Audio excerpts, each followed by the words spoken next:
Welcome to Heja Framtiden with me, Christian von Essen. Heja Framtiden is a Stockholm-based podcast and platform about the future. During the past 7 years, I have built a small but thriving media empire with the podcast, newsletter, book publishing business, public speaking, events, reports, magazines, and much more.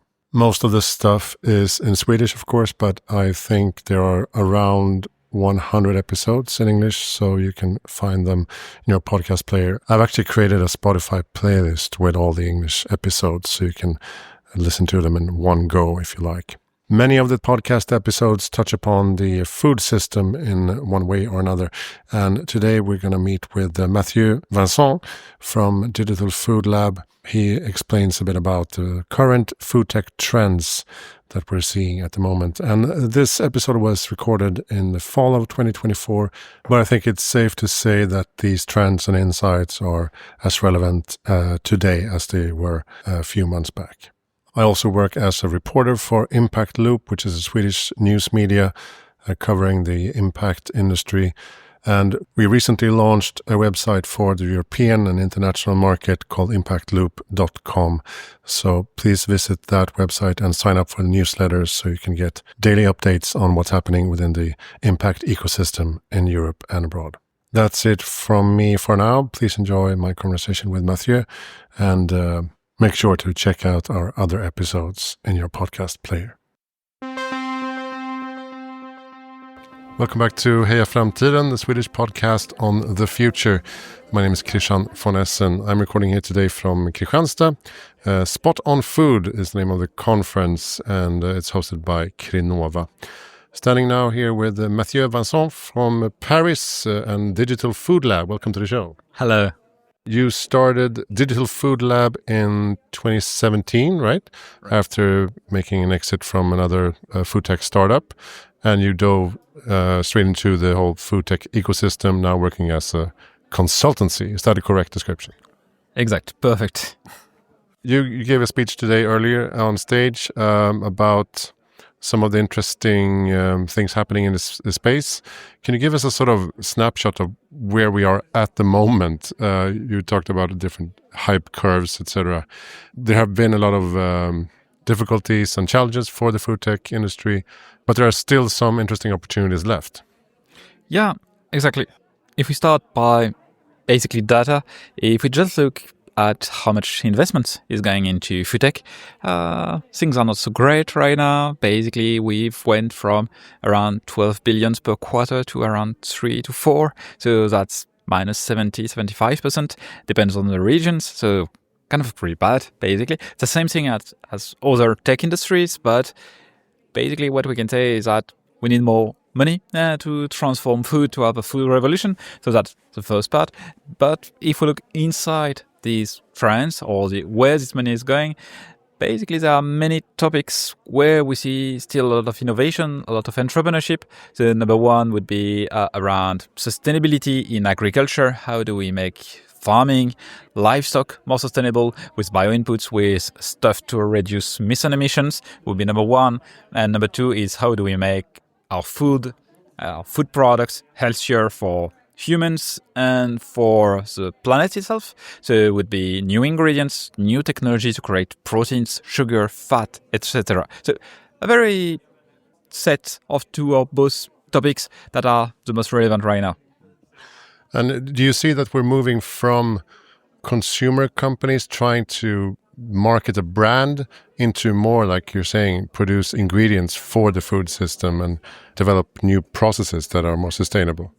Yeah, exactly. So apparently I was clear in my talk. So yeah, that's exactly the idea. So it's not really that startups don't want anymore to create brand. It's just basically they don't have the money to do it. So when you don't have money, what do? You do B2B.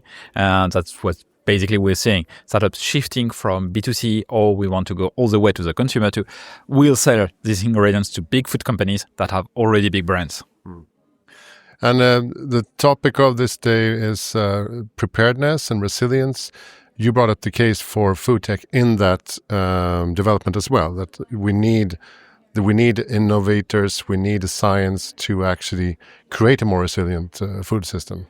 Yeah, indeed. There are many topics related to preparedness. Number one is obviously climate change. And I think everybody thinks about it one way, which is food is damaging climate. But I'd say maybe the most relevant right now is climate or climate change is damaging food production. For example, yields, dairy yields, it's not something that we think a lot, but in Africa they are decreasing because basically it's hotter and cows don't like that. So we have also to create the conditions just to have food due to incoming shocks, notably climate shocks. And as we saw on the trend S-curve, vertical farming or indoor agriculture is hitting a rock bottom now. It's very difficult to raise money. There are a lot of suspicion against these companies because they've been very fueled by venture capital in 2021, 22, and then many have failed, and now they have difficulties continuing their operations. Where do you see that sector heading now? Are they looking into new models, or do you think we just need to be persistent in capitalizing this industry as well? I'd say indoor farming has faced 3 shocks, which is a lot for a small ecosystem, actually. First, the main hypothesis is like energy will remain and will be even cheaper. Will remain cheap and become cheaper. So basically, what happened in the past couple of years was super damaging. So that's why the last few startups that are doing well are in the US, where energy is still cheap. So if we still believe that in the long term, energy will be cheap, yes, it makes sense, number one.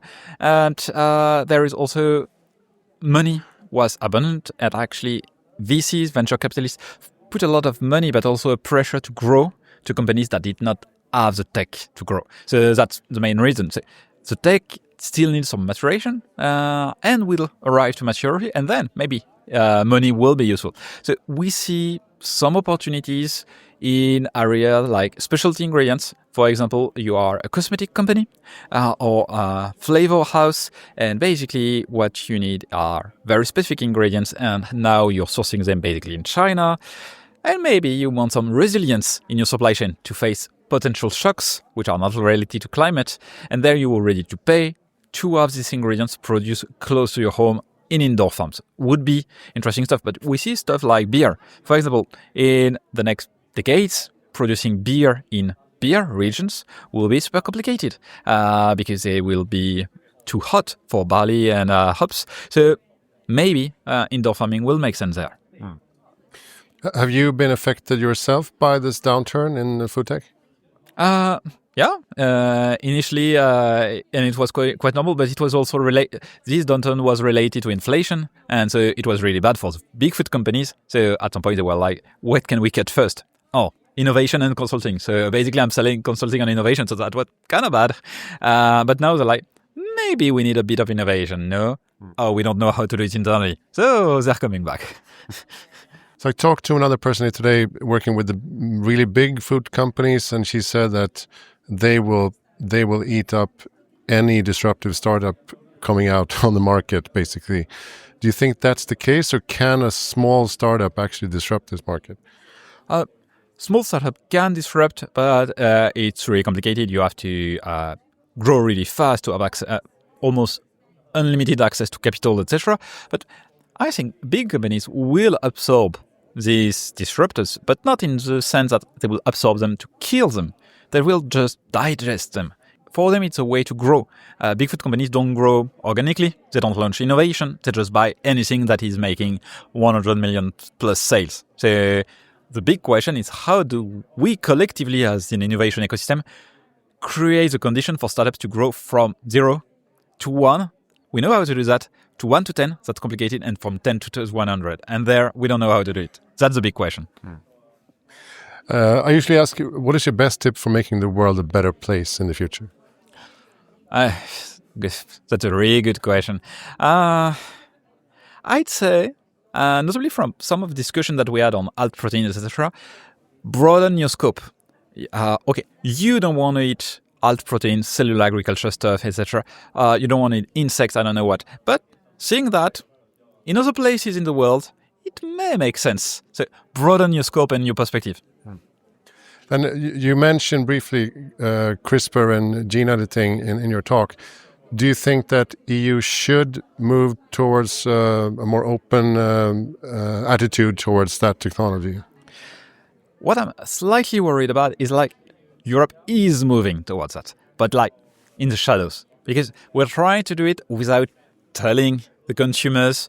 I fear some kind of backlash. But gene editing, CRISPR stuff for climate resilience, it's basically, it will be accepted. Like EU is saying, oh yeah, maybe in a couple of years we'll say yes. But if the consumer starts to fear about it, we'll have the same debate as for GMOs. So we need to have a collective public debate, and I really don't know how to do that. That's super hard. How do we make maybe consumers, citizens evolve their opinion on that? Yeah, I don't know. Interesting. Yeah, it would be interesting to follow. Do you have any good reading tip or podcast tip? Not the best way to conclude, but you can read my newsletter. Yeah, maybe. We send it every week, and that's basically on what we see on the food tech ecosystem. So that will be it on at least what I see and find relevant in food tech. Yeah, cool. It's digitalfoodlab.com. Okay, perfect. Who do you think I should interview? The Iceland guy. I already did. Yeah. So yeah, that would have been my advice. Okay, great. Thank you. Mission accomplished. Thank you so much, Matthieu Vincent from Digital Food Lab. Thank you. Framtiden.se for more information about this podcast and my other projects. Recording it today from Kristianstad. Spot on Food Conference hosted by Krinova. Thank you so much for listening.